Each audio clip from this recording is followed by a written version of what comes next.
There's a question that rarely appears in the grand histories of the First World War. Historians usually ask who won, which strategy failed, how many men died.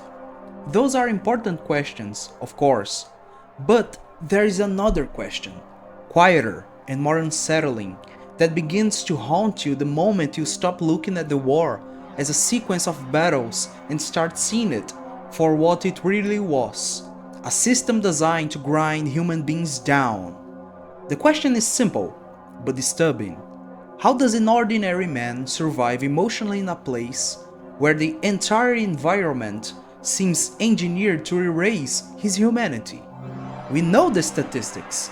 Verdun, the Somme, days when casualties were counted in the tens of thousands. But numbers anesthetize. They describe scale, not experience. They do not tell you what it feels like to hold a letter from home while the ground beneath you still trembles from artillery fire. They do not tell you what happens inside a man's mind when he reads a child's handwriting while the smell of smoke, mud, and death hangs in the air. And that is where this story begins. Not with a general, not with a battle plan, but with a letter. A damp envelope pressed into the hands of a soldier in a place where paper should mean nothing, and yet means everything. His name was Louis Barthas. He was not an officer, not a strategist, not a famous name that appears in textbooks. He was a cooper, a barrel maker from southern France, a working man with rough hands and a modest education, but an unusually curious mind. Barthas read widely. He followed politics. He distrusted patriotic speeches that promised glory and honor in war. By the time the conflict began in 1914, he was 35 years old, married, and the father of two young sons. He did not march enthusiastically throughout the front. He went because the state demanded it, like millions of other men across Europe.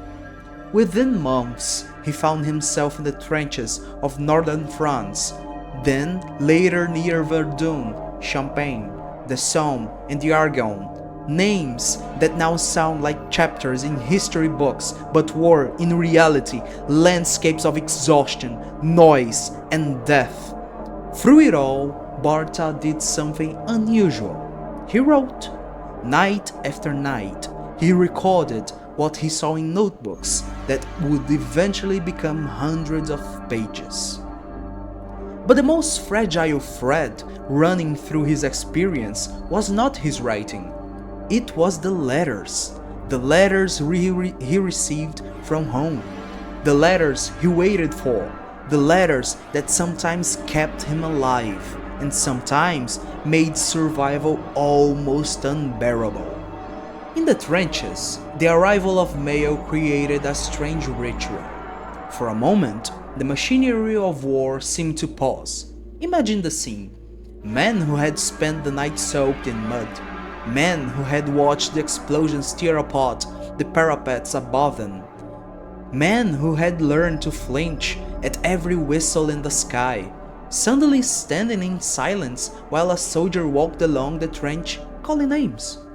A pause, a few steps forward, an envelope placed into a trembling hand, and for a moment that small piece of paper became more powerful than artillery. Barthas noticed how it changed the men around him. When a letter arrived, a soldier strengthened his posture.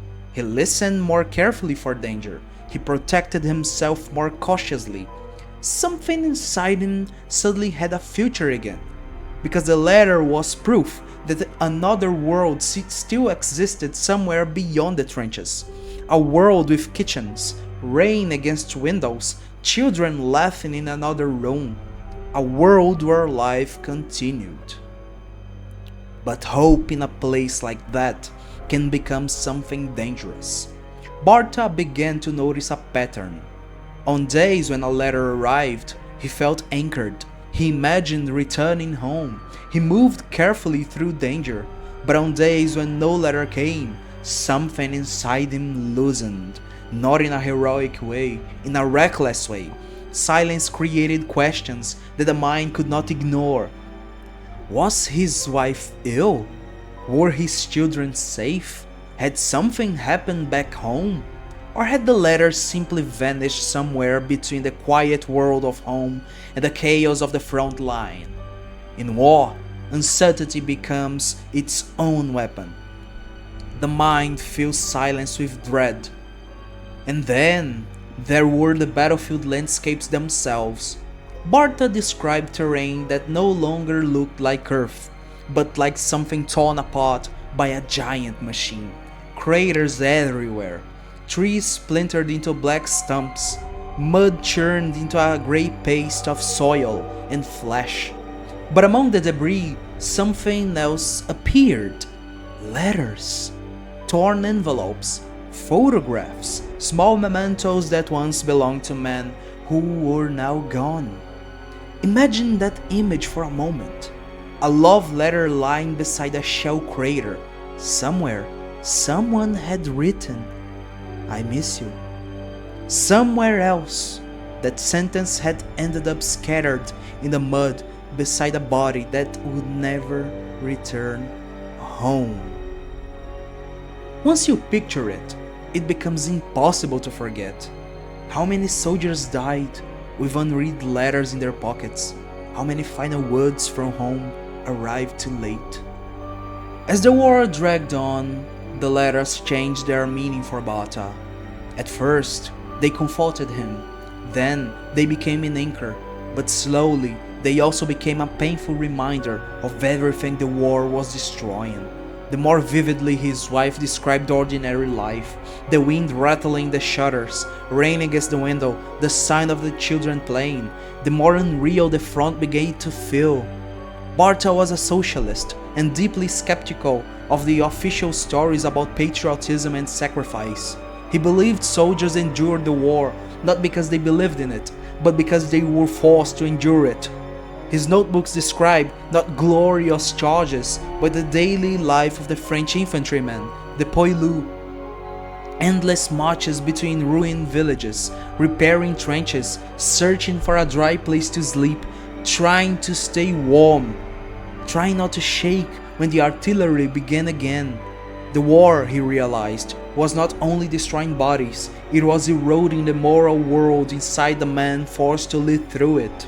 At Verdun, the scale of destruction became almost unimaginable.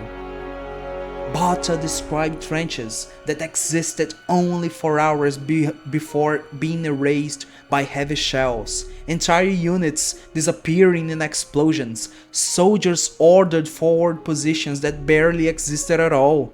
Sometimes catastrophe arrived without warning, a sudden burst of machine gun fire, a cry from the trench, a man collapsing beside you with his skull shattered. War did not always announce death dramatically. Sometimes it happened quietly, casually, like the world had grown indifferent to your survival. And yet, in the middle of this nightmare, something unexpected sometimes happened.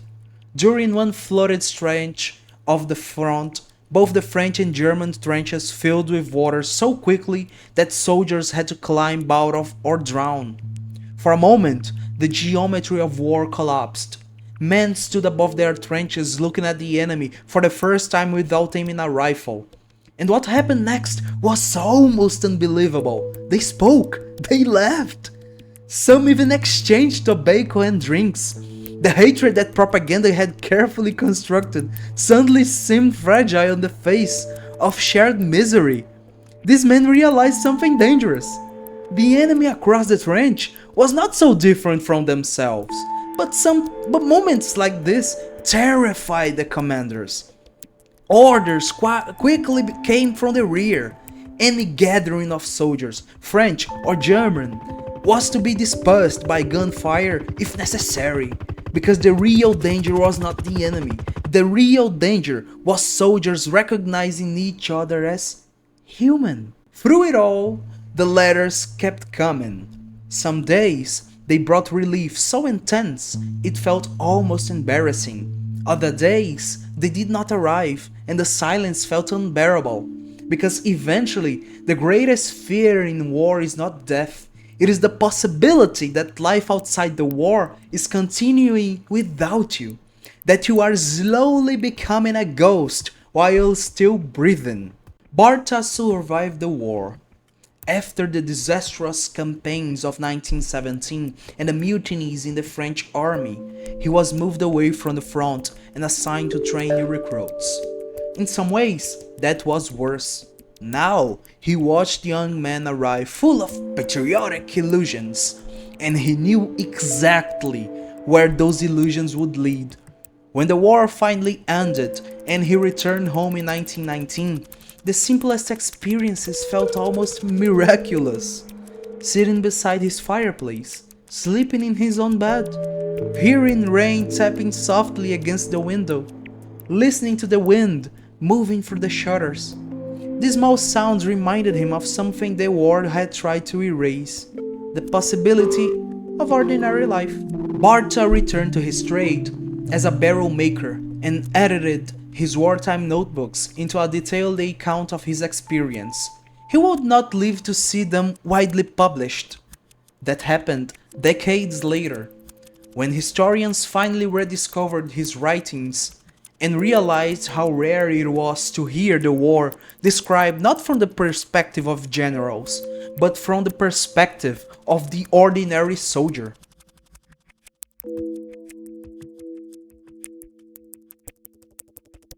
And that leaves us with the final question. Did the letters save him? In one sense, yes. They reminded him why survival mattered, but they also made the suffering sharper, because they kept alive the memory of everything the war was taking away. Perhaps that is the strange paradox at the center of this story. In a place designed to strip men of their humanity, the smallest things, paper, handwriting, the voice of someone far away, became a lifeline. So imagine yourself there for a moment, cold, hungry, surrounded by mud and artillery. Would you still want the letters from home? Would you still want that reminder of a world you might never see again? Or would you fear them because they would make the loss even more painful? Louis Barta kept reading them, he kept writing, and somehow, in the middle of a war that tried to turn men into numbers, those fragile pieces of paper helped him remain something else entirely. Human.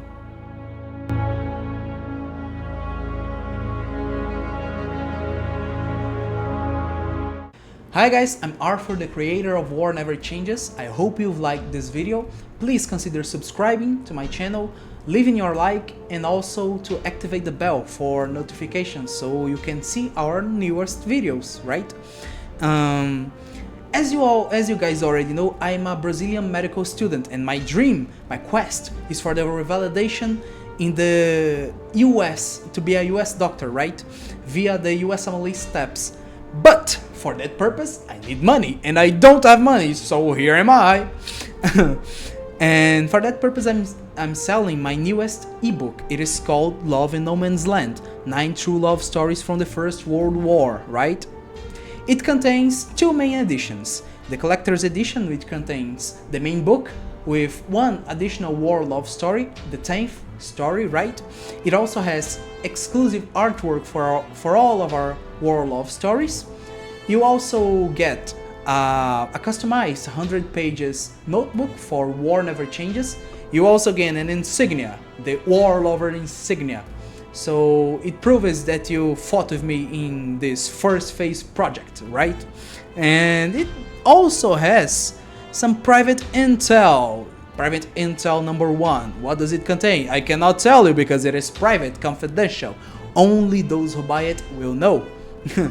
This edition, it contains only 2,500 units left, so you should run, you should buy it fast, right? Please consider buying it. But if you don't want to buy it, shame on you, actually. But it also has a standard edition. It costs only $10, and it contains the main book with 9 more love stories. So if you're interested, please consider checking the description below, the link for the book, and I hope I see you in the next videos. So thank you once more, and always remember, war never changes.